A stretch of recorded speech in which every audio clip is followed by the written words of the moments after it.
My name is Stephanie Lindquist. I'm the Dean of the School of Public and International Affairs. And I want to welcome you to the Getzen Lecture, this year's Getzen Lecture. The Getzen Lecture is financed through the generosity of Catherine Willoughby and her husband Dan. Catherine, welcome. Welcome. We're so pleased that you're here. Catherine is a graduate of the Department of Public Administration and Policy, where she holds the PhD in Public Administration, and she's a professor of budgeting and finance at Georgia State. She has funded this lecture in honor of her parents and in honor of their service, public service, throughout their careers, the Getzens. So thank you, Catherine, and thank you for all of you for being here. We thank the Willoughby family. I also want to thank Donna Brazel, Carolyn Pachkowski, Lauren West, and Brianna Campbell for working hard to make sure that this lecture was organized and that our reception afterward is available for us. Well, I'll tell you a little bit more about that in a second. But my main job here today is to welcome Elizabeth Fretwell, Betsy Fretwell, as this year's Getzen Lecturer. We are so excited to have Betsy here with us today. She is a double SPIA dog, as we like to call them. She received her bachelor's in political science from UGA and her master's of public administration also from UGA. She began her career in public service in 1990 as an administrative assistant to the city manager of Abbeville, South Carolina. She is a South Carolinian, but she's a traitor to the South Carolina cause. Her dad is here. He's a Gamecock, as he knows I am too. But she came over to get her degrees at the University of Georgia.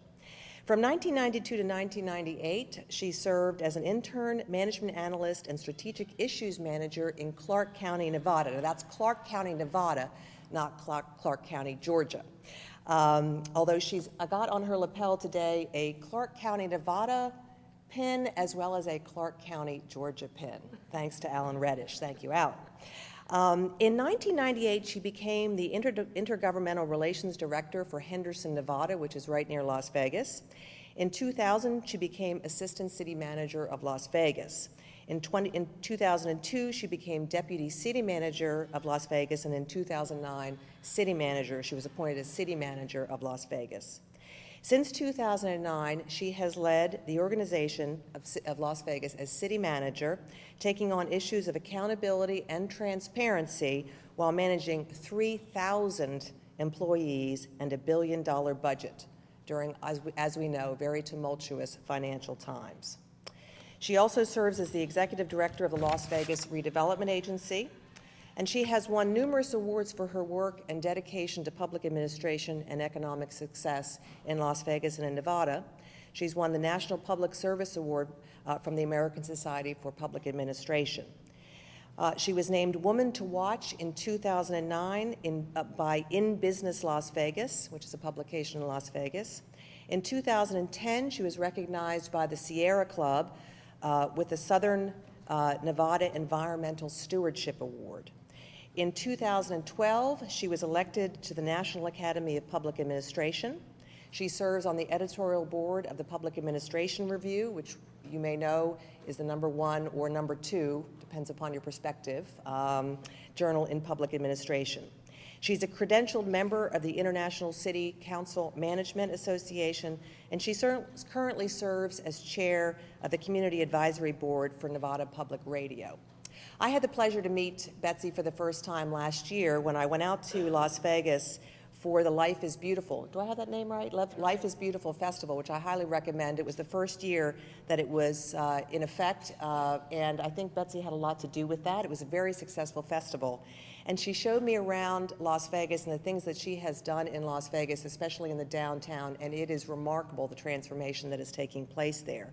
One of the neatest things she showed me, for example, is a park which they call the Container Park, which is a series of buildings, offices, and retail space made of shipping containers. It's the neatest thing to see, and there's a huge praying mantis out in front with flames leaping out of its eyes. I highly recommend.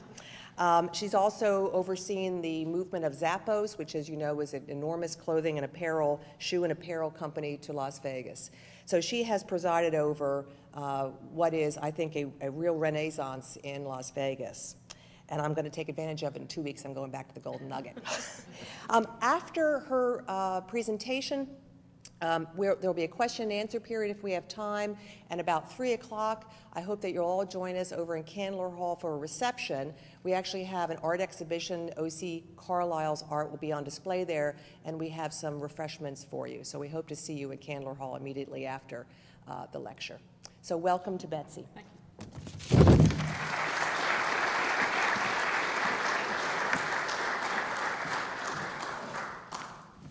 Well, good afternoon, everyone. Thank you so much for taking the time out of your schedules to come and hear this presentation. I tell you, I'm so flattered and honored to be here. I can tell you for sure that 20 plus years ago, when I was here as a student, I never had any expectation that I would be invited back to participate in such an incredibly powerful lecture series, one that I think is vitally important. And so thank you all very much for allowing me to spend this time with you today, and I'm really honored to be here. Let me get this going here. You all probably have many images of Las Vegas in your mind, and probably accountability isn't the first thing that comes to mind, right? Particularly not transparency. Probably what comes to mind are things like fun, excitement, escape, entertainment. We have an incredible community image that millions of visitors a year expect from us. And quite frankly, we deliver. We deliver an incredible experience. And this Las Vegas image is continually supported by movies and a variety of other pop culture kinds of perceptions that are out there, and different movies that are there that reinforce some of what happens in Las Vegas with a little bit of pizzazz. We have over 40 million visitors that come to Las Vegas each and every year. And so it's a pretty astounding tourism destination that I'm proud to be a part of. There are a lot of reasons that people think about Las Vegas. And, you know, even Prince Harry broke this code, the one that what happens here stays here. It has been an incredible run for that descriptor of our community. And people don't come to visit us because we're accountable, transparent, or responsible, right? In fact, they hope that that's not the case. I think they forget, however, that about 5 seconds after they do something, somebody's got it on Facebook or Twitter or something else, and I think this guy right here can attest to it. So Prince Harry kind of broke the code when he came to visit us. We spend incredible amounts of money to make this place a visitor destination. But I have to tell you that beyond the marketing campaigns and beyond the 40 million visitors, we have a community of 2 million residents, and they expect a lot more, and they do expect that we have accountability, and they do expect that we're going to have a community that they can be proud of that delivers incredible service without question. And so really, we're not unlike any other city in America. And I'd like to explain that this way, because most people think of the famed Las Vegas Strip as Las Vegas. Let me say this. No one lives in a strip hotel except maybe one that owns it. Now, people think that we all live there. I can't tell you the number of times I've been asked, hey, are you a dealer? I kind of take offense that they don't say, are you a dancer? What's that about? But anyway, we don't live there. And so the Las Vegas Strip is sort of akin to saying that Times Square defines Manhattan, or that you've got a similar kind of iconic feature in a town, and that is all they're about. Well, we have 2 million people, and I serve 600,000 of them in the city of Las Vegas.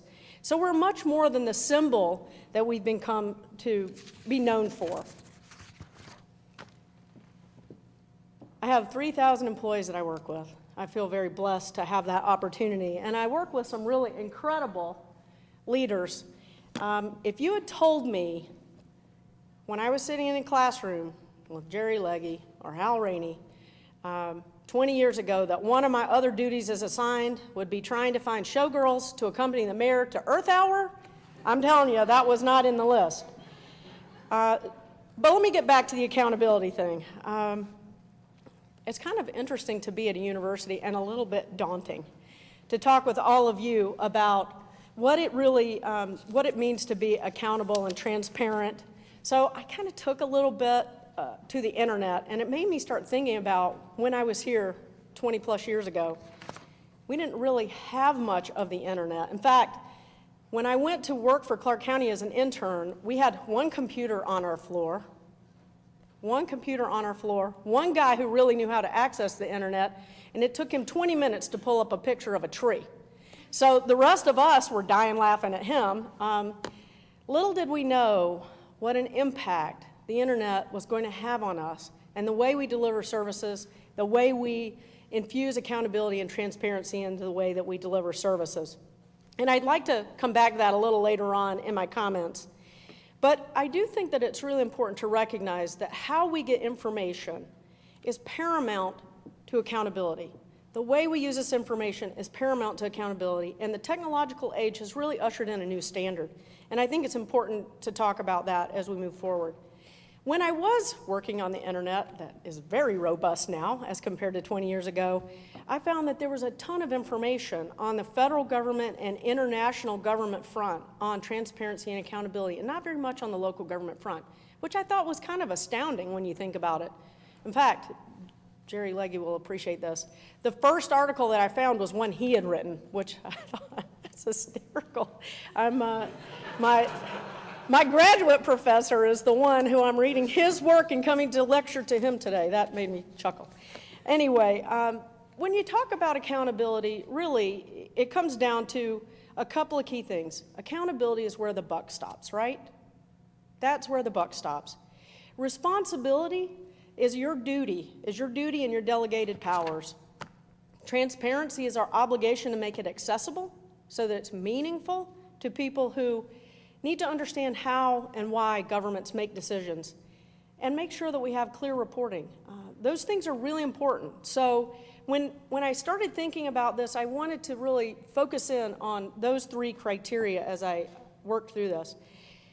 Before I get into accountability in a very discrete way, I'd like to talk a little bit about Las Vegas, because I've had an interesting ride as city manager, and I think it's kind of informative to how things have changed and how our community has reshaped as a result of the recession.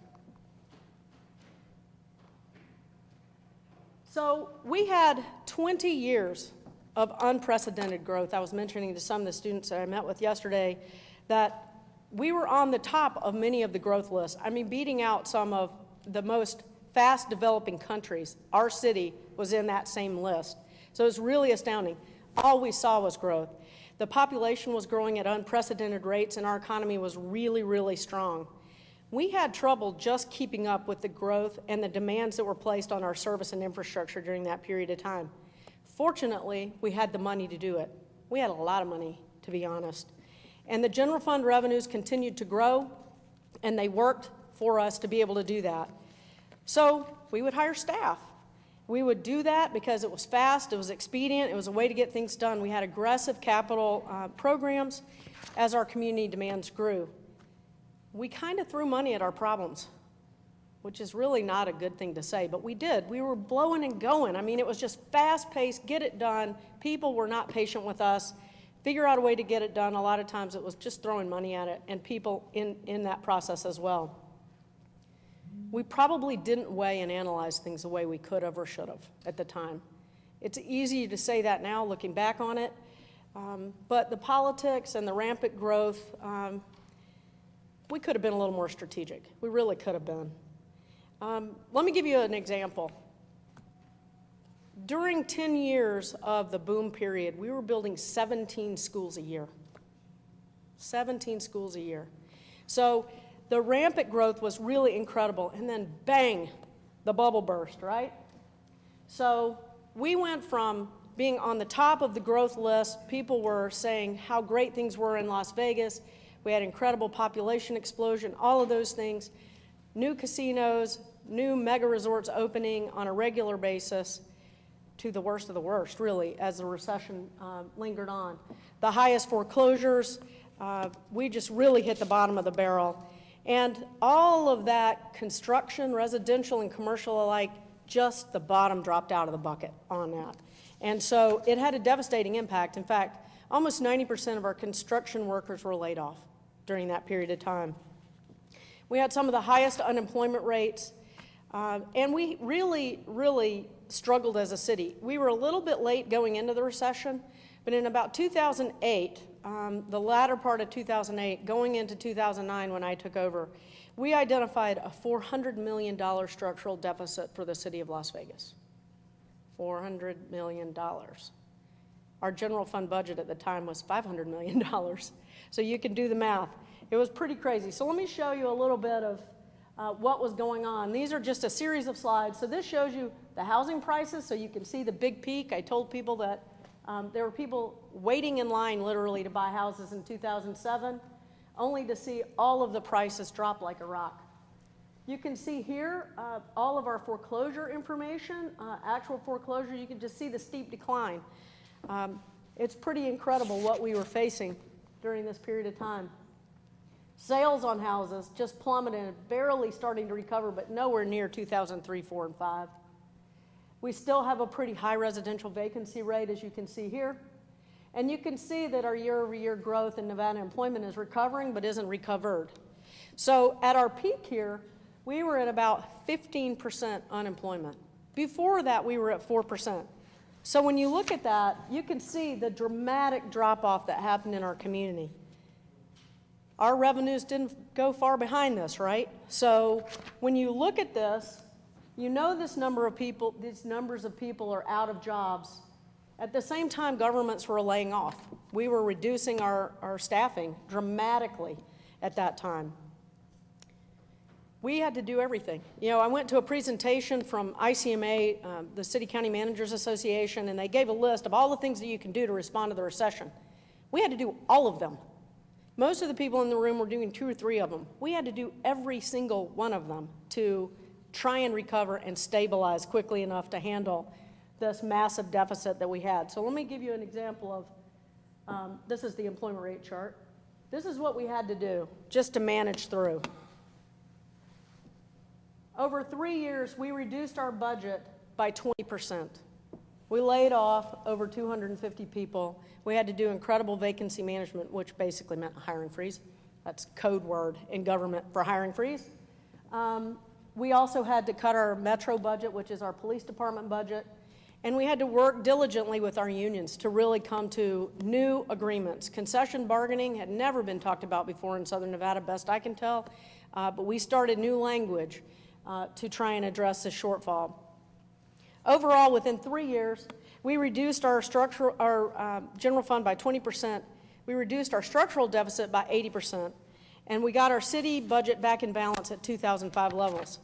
The reason why I point that out is that it's not like we stopped growing. You saw the chart where things were going up. We didn't stop growing during those preceding 10 or 15 years. We added a lot of stuff, roads, parks, various public safety facilities, fire stations, and police substations along the way. And we were still trying to maintain those on a much reduced budget. We took a little different tack than a lot of places did during that recession. We decided to do our own mini stimulus. Now, I'm sure many of you have your own opinions about whether or not the federal government stimulus projects worked. Some of them did, I believe. But we took our own and made our own investment. We were very worried about the construction industry and that it was going to be decimated and that we weren't going to have the employment that we needed when things were going to come back, because they were going to come back. We are Las Vegas. We made a playground in the middle of a desert. So Las Vegas was coming back. It was just a matter of time. So we wanted to make sure that we were ready. The city invested over $600 million in infrastructure and related projects to try and bring our city back and to stabilize our entire process.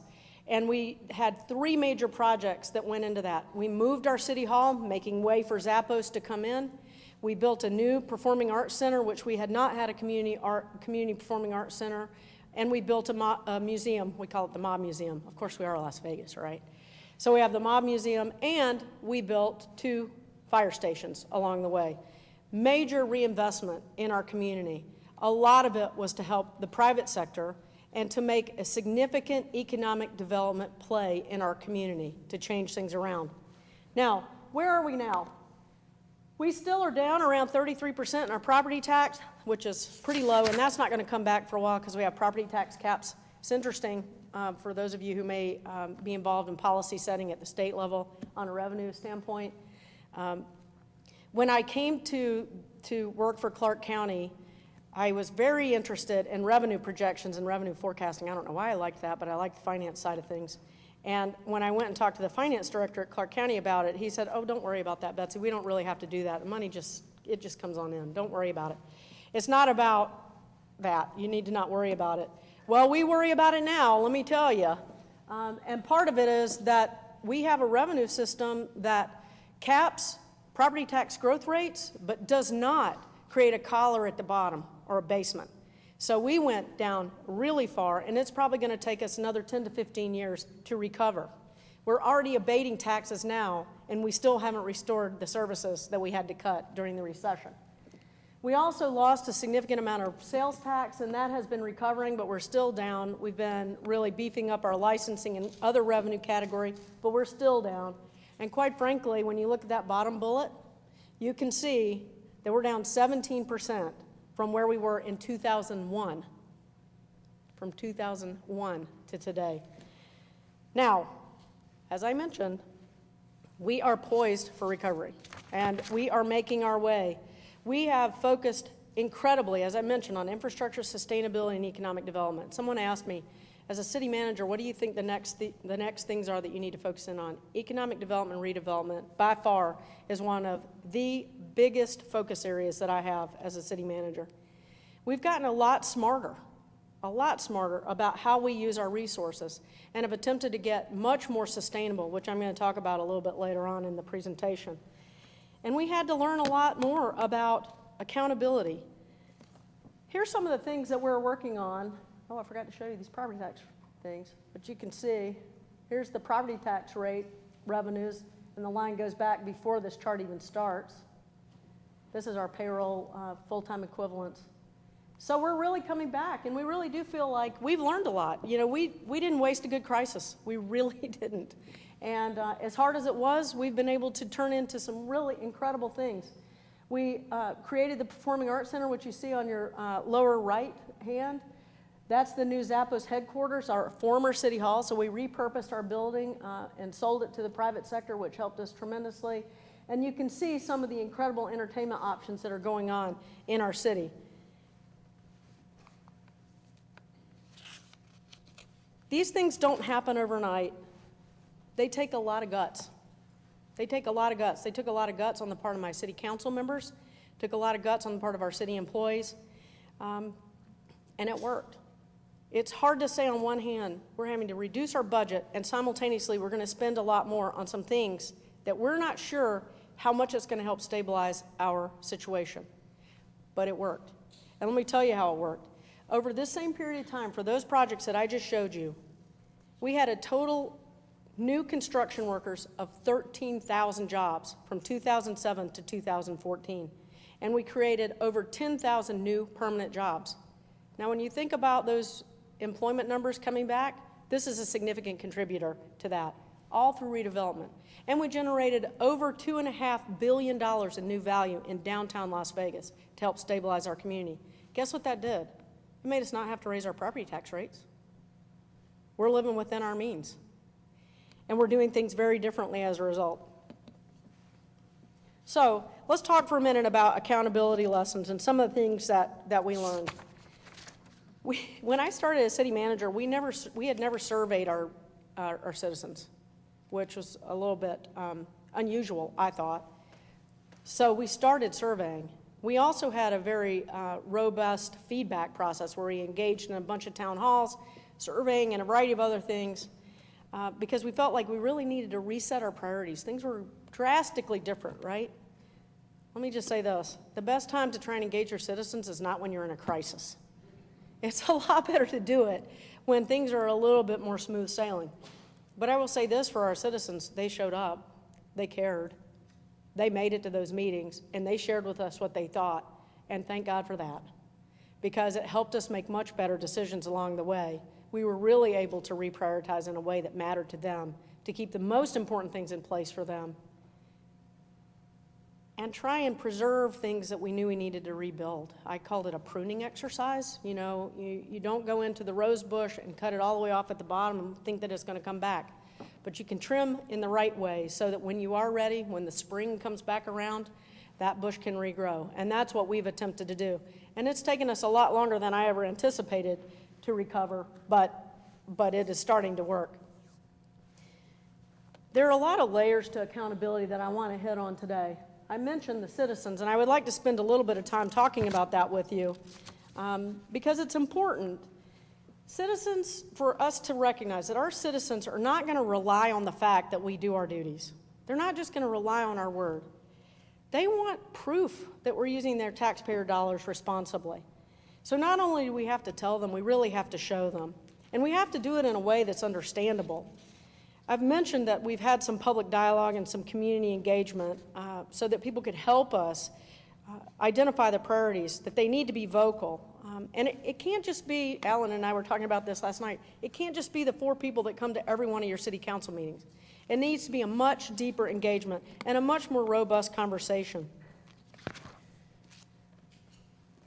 In order to do that, you've really got to be able to dig into some things. And I'm just going to kind of talk about some of the things that we've been doing on performance measurement.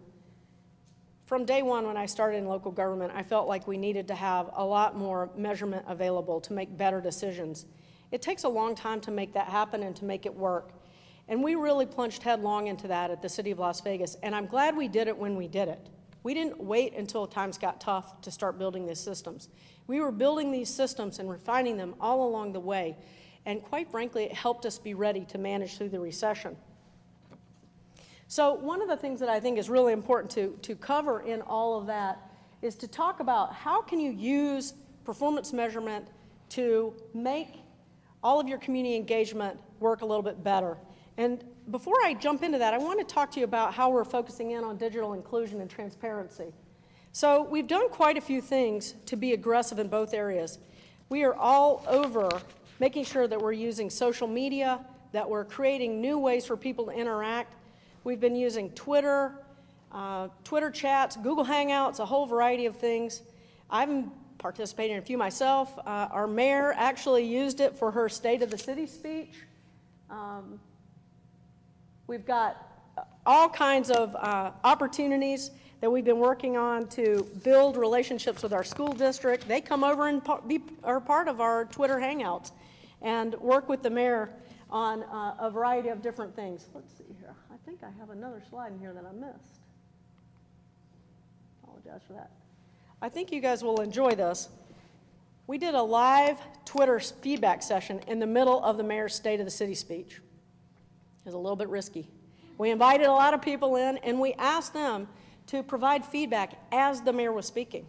And so we were getting live feedback on the reader boards in the city council chambers at the time of her speech. Pretty gutsy, but it worked, and people really appreciated having the opportunity.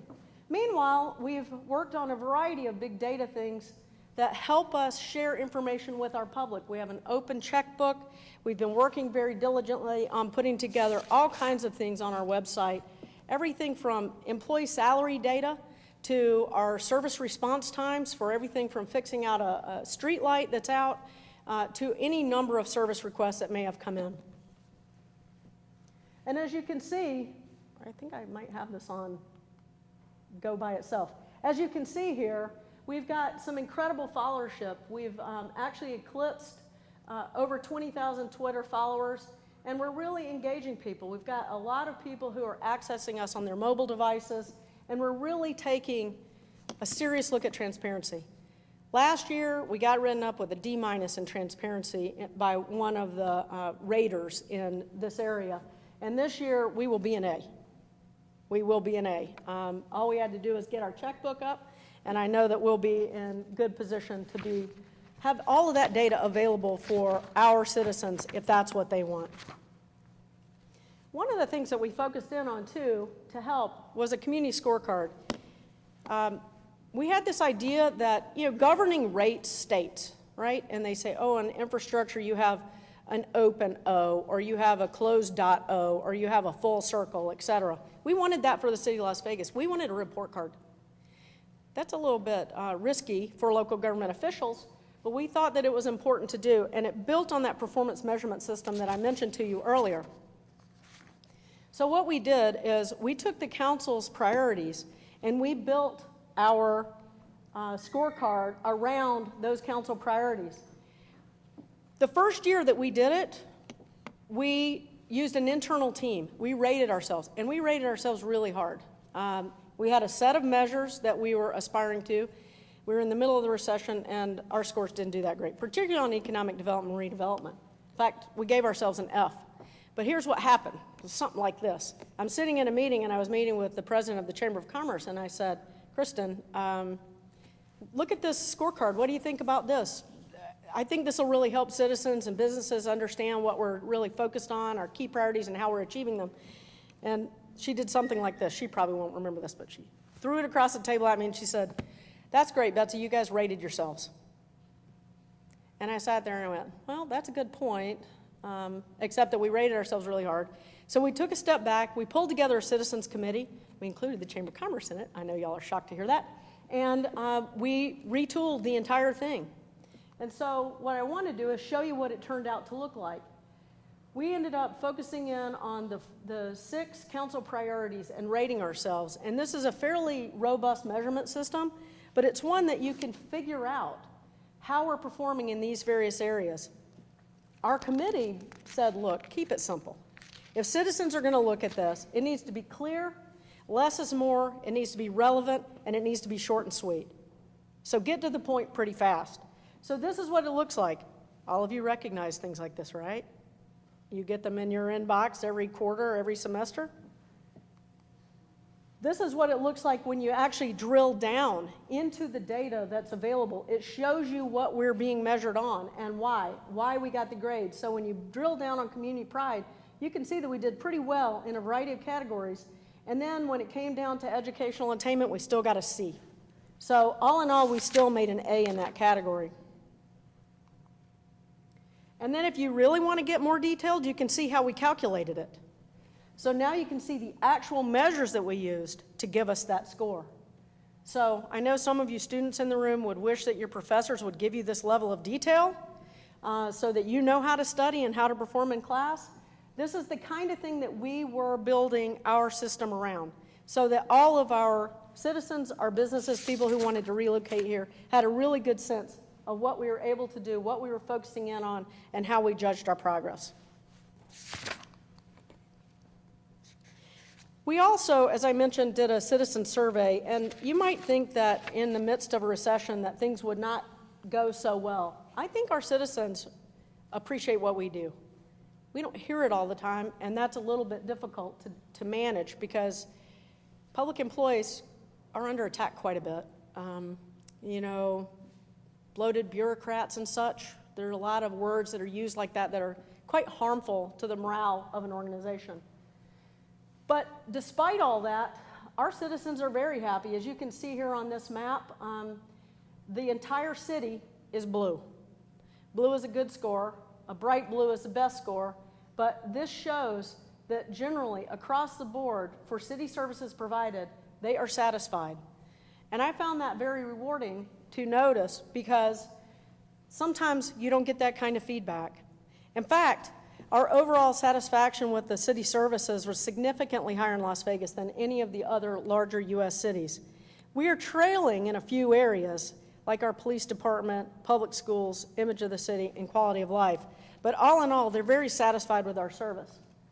And this shows that we're outpacing our peers in courteousness, complete, accurate, prompt service and answers, competence. These are really good things for us to score well on, in my opinion. I think one thing that was most important to hear was that our satisfaction rate can be interpreted a completely different way. For every complaint we get, there are 12 people sitting out in our community that aren't saying how happy they are. That's what these numbers reflect. So that silent majority that's out there, for our citizens, for our employees, this is a very meaningful set of data to show that what we're doing does matter and that we are making a lot of people very happy. So when we talk about stakeholder priorities, one of the things that we've been trying to do is focus in on getting people together to talk. Engagement is such a critical piece of this puzzle, and it's hard to get people to come spend time with you. But we decided we were going to try and do some things differently. We've been working on strategic plans for a really long time. I'm a strategic planning fan. I do believe that it's important to have those kinds of conversations. We had a 2-day session where we invited over 150 community stakeholders to get together and talk about our strategic priorities. And it really worked.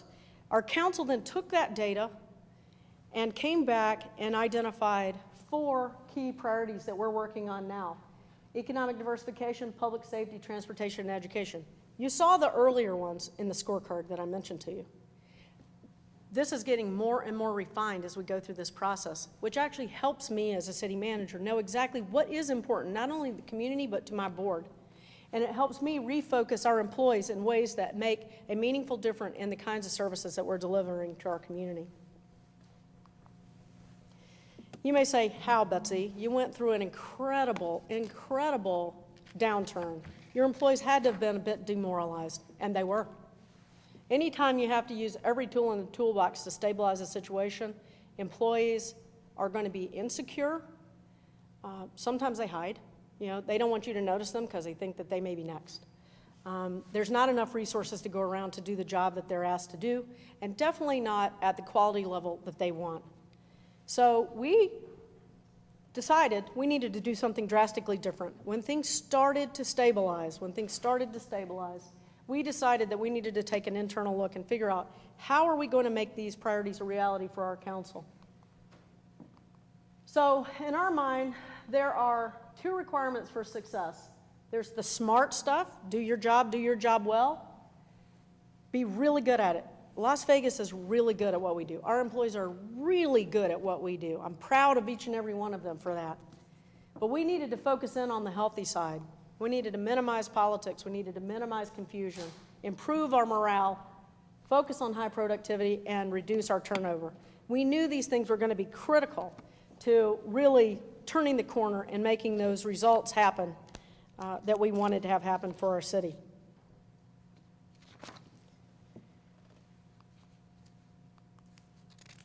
So we went through a process where we defined all of these things, the core purpose. I know this sounds kind of simple, which is what I like about it, by the way, because most of us have gone through strategic planning efforts. How many of you have ever participated in any sort of strategic planning effort?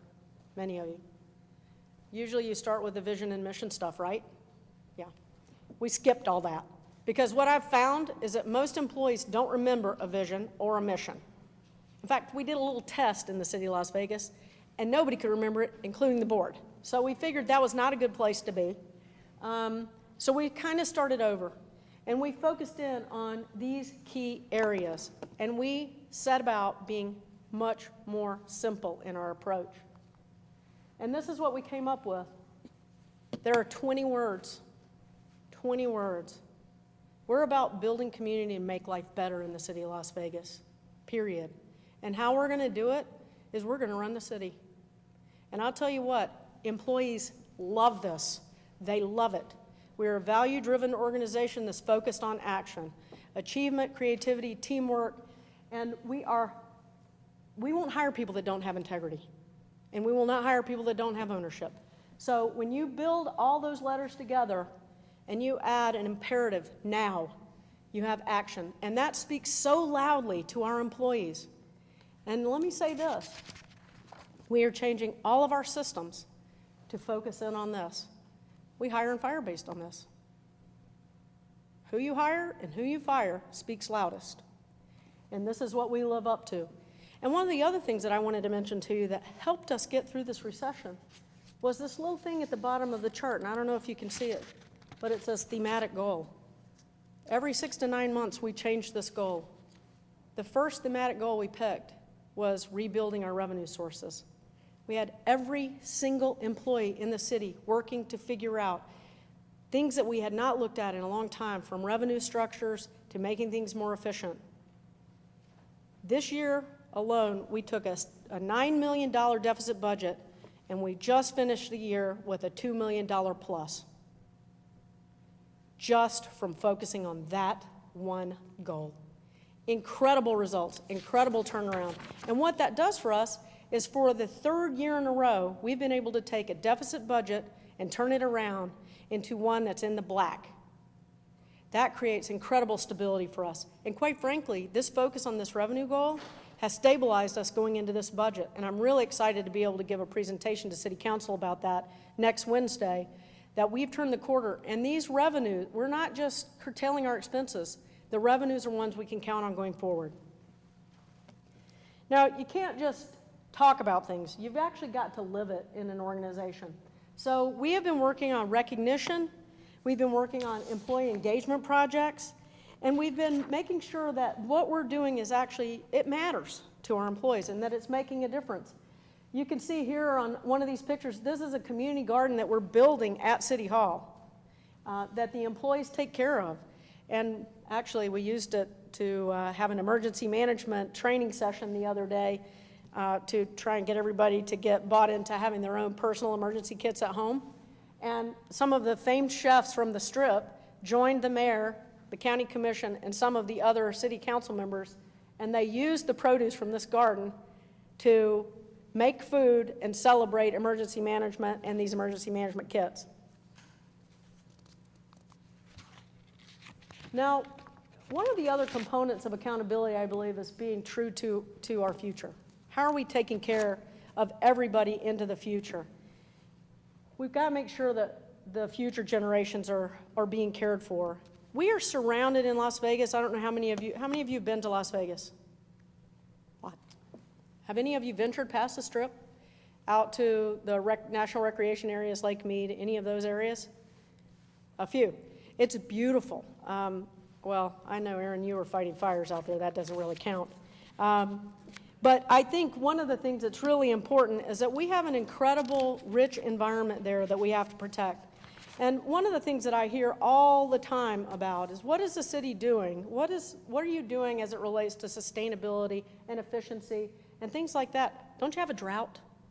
Aren't you running out of water? That's what I hear all the time. And in a city known for its excesses, it's a little bit hard to debunk that myth. So let's talk about what the city's been doing to really focus on the future, the accountability of the future for our citizens. We've been very involved in setting new ordinances and a new regulatory structure that helps us become more efficient and effective. And you know what? We've done this without general fund money. We've used non-general fund money to make this happen. We've used creative resources, and so here's some of them. I mentioned earlier that some people take a little bit of exception to some of the stimulus funding that was provided, but for us, it helped tremendously. Over $14 million of stimulus funds from the federal government were used to help us really kickstart our energy strategy. So you can see that we have a plethora of funding that's come in from bonds and a variety of other areas to build up our energy strategy effort. And we've worked very diligently on renewable energy. So you can see here that we've had an intense focus on solar parking. There are a couple of reasons we do that. It is very visible. When you spend $65 million on something, you want people to know what they're getting for it. So that's what we've done in that regard to get it visible. It's at fire stations, park and recreation facilities, and a variety of other city facilities. We have been able to generate almost 3 megawatts as a result of our solar parking initiative. These things pay themselves off in about 13 years, but they give us energy savings for between 15 and 30 years. And we're ideally situated for solar. So we didn't stop there. We also went out to our wastewater treatment plant, and we've generated there a 3 megawatt facility, and we're looking to expand that by another megawatt. Let me tell you how I feel that shows accountability to the taxpayer. This system alone generates 20% of the energy that we use at the wastewater treatment plant. We also use a methane gas digester that also provides 20% more of the energy at the plant. So we're using 40% renewable resources at our wastewater treatment plant. That helps us keep our sewer rates lower for our patrons while we improve and expand our system. It really helps. And just recently, we received another megawatt of hydropower from the Hoover Dam. One other area that's important to note is streetlights. We've replaced 80% of our streetlights. We're poised to finish the other 20% right now. They've all been converted to LEDs. That's another third of our energy costs in the city of Las Vegas. And we've reduced that spending by 40%. So what does that mean? It means that over $6 million a year we're saving annually in energy costs in the city of Las Vegas as a result of these efforts. Pretty substantial, and one that I'm very proud of. And we continue to evaluate our buildings and make a series of enhancements to make sure that we're more energy efficient. And it shows in our results. So you can see these are our energy costs that have declined since the peak in 2009 as a result of our efforts. And you can see that we've reduced our water consumption as well. As we went along, we recognized that energy, water, and recycling are the key components of all of the things that we need to be focusing in on. And what we wanted to do is make sure that we were reducing all of our water consumption. We all know that water is a precious commodity in the desert Southwest. We have been in an incredible drought. A lot of people forget about that. They think that we're the city of excess and that we don't take care of that resource. But I think it's important for you to know that the city of Las Vegas and our region only use 4% of the Colorado River water, only 4%. The rest of it goes to California, Arizona, and Mexico. In the last 10 years, while we've added 500,000 people, our community has reduced our consumption of water by 40 billion gallons. 40 billion gallons. And when you look at the Strip, everybody thinks, oh, these large hotels, they've got to use so much water because they see fountains and things like that. They only use 3% of all the water that's used in our community. So the city's doing our part in addition to what we're doing as a community as a whole, and we are reducing our water consumption by over 200 million gallons. Now, the cost of water is still going up, but our consumption's going down. And guess what? That alone provides water for nearly 600 households a year. And what we've done is we've converted grass to synthetic turf. We've recycled more than 75 million gallons of water that we use at golf courses and return to Lake Mead for credits. We've drought tolerance landscaping and a variety of things like that that have really helped us conserve along the way. And I mentioned recycling rates. As you look at this, we've got a pretty significant improvement underway right now in our recycling rates. And we didn't think we were going to be able to make a huge impact in this area, but we've reduced our cost by over $325,000, and we've exceeded our targets along the way at 35% or more. So we're really excited about what we're doing there. We're working right now on a comprehensive single stream recycling program too, so we're hoping to roll that out to our community in the next year or so. So you can see that we've got a whole variety of things that we've been working on, including pedestrian and bicycle infrastructure, car charging stations, and a variety of other things that we will continue to use as we move along to improve our sustainability. This is an example of our synthetic turf and some of our recycling efforts. And just to kind of wrap this up, this section on environmental sustainability, I wanted to say that our goal was to have 20% of the power of the city facilities coming from renewable resources by 2020. We now have 20 facilities that get more than 20% of their power from solar. Overall, our solar projects are generating 11% of our total power used. So I feel like we are well on our way to achieving that goal, and I'm very proud of it. And in some cases, we've really surpassed some of our aggressive targets. For energy conservation, we had a target of 8%, we hit 16%. For water conservation, we had a 3% target, we hit 22%. And we increased our recycling rate, instead of by 10%, by 35%. All of these things matter. All of these things matter to the city of Las Vegas, to the residents. And people are recognizing it. These are the awards that we've gotten in the last year and a half. We got the U.S. Conference of Mayors Climate Award. We were competing with the biggest of the big in that category and made headway and won. We were recognized by the U.S. Chamber of Commerce as a large community finalist. We were one of 3 that made that category. So let's talk for a moment about where do we go from here. We've talked today about making sure that we're accountable to the citizen, making sure that we're accountable to the employee, and making sure that we're accountable to the environment. I think we're making huge progress in every one of those areas, but we can't stop there. We have got to continue to build relationships with our citizens, and we can't expect them to come to us. You know, we kind of get into the trappings of the way we've always done things, and it's really difficult to break out of that. We've all been to town halls. We've been to these settings where people are invited to come in. You hear someone like me stand up and talk about it, and then you go home and you talk about it over the dinner table maybe, or you say, oh, I just don't have time for that. We need to be meeting people where they are. We need to meet people where they are. That is going to make a big difference. So that means really bridging this digital divide. It means making sure that people have access to the internet in an affordable way, that our libraries and our community centers are wired so that people can get good information when they need it, when they're ready. All of them, with no exception. But we also need to recognize that there are people who aren't using that medium and that medium will not work for, and we have to work with them where they are. We did a survey a few years ago and asked people how they wanted to be communicated with, and much to my shock, people said, please send me a letter. Who would have thought that in this day and age? But there's certain segments of our community that's how they want to be communicated with. Well, then we should be. That's what we should be doing. So we have to be willing to do what it takes to get people engaged, because this is a partnership. Governing is a partnership. Not only do we as public servants have to be accountable, elected officials accountable to the voter, the citizens have to be accountable and own their community. This is not a free ride. We're all in it together. So we have to work together to make sure that we are delivering, but that we're delivering the right thing in the right time at the right level so that people know that they're getting the best bang for the buck.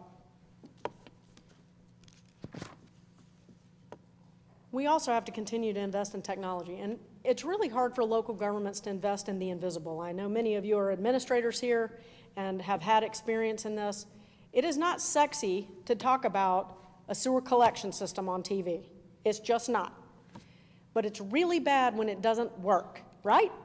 So it's important to recognize that a lot of the things that governments do are invisible to the people who provide them for. They're taken for granted. I would throw technology into that same category. A lot of times people are saying we want more code enforcement, we want this, we want that, we want these other services. But really, technology is an investment that's worth it, and it helps keep us efficient and makes us be better at what we do along the way. It doesn't replace that face-to-face contact. It doesn't replace it. We also need to focus in on local government as a facilitator. And I think this is a little bit different than what we're used to, and Alan may or may not agree with me from Athens, but we're going into a new phase as local governments. We're no longer really considered the problem solver. A lot of us go into this because it's kind of fun to be the one that gets to make the final decision. That's not what citizens expect anymore. That's not what they expect. They expect us to facilitate a community dialogue where they're bought into that solution, where they have a chance to be heard, and that their voice is meaningful in that dialogue. We have to move to that place as local governments, because we're not kings and queens for a day. We're only here because the people trust us to represent their interests and to do the best for their investment in these systems that no one else would provide but for us, but for that investment. That's what this is all about. All of you professors in this room, you students in this room, it's our job to get ready for that next wave. It's our job to be the ones that are ready to take these communities to that next level, to be ready for those next challenges, to get those citizens engaged in a way that they know they matter and that they have community pride and that they're a part of that community fabric. That's what this is all about. It's about being smart. It's about being healthy. It's about delivering. But it's a two-way street, and we've got to be on it together, and we've got to work together to make that happen. And you educators that are in this room, you're the ones that are entrusted to make sure that you're building the best, the brightest, the most talented students to help lead these communities in the future. Whether they're elected or appointed, makes no difference to me. We need good leaders. I was devastated to hear last night at dinner that the number of students going into SPIA is declining. Yes, we need good engineers, we need good leaders, and we need public servants. Local government is a rewarding place to be. It's a rewarding job. It is hard. My job is hard, but I love it, and I wouldn't trade it for anything. And I've had a unique opportunity to make such a lasting impression on a city that I call home now. And I love having the opportunity to do that. I feel like it's a blessing. I will say this, we all have that opportunity. Each and every one of you in this room, whether you're playing the role of the citizen, the administrator, the educator, the student, the future elected leader. Play it, and play it with your whole heart, because that's what we need for this community to be ready for the future. Thank you.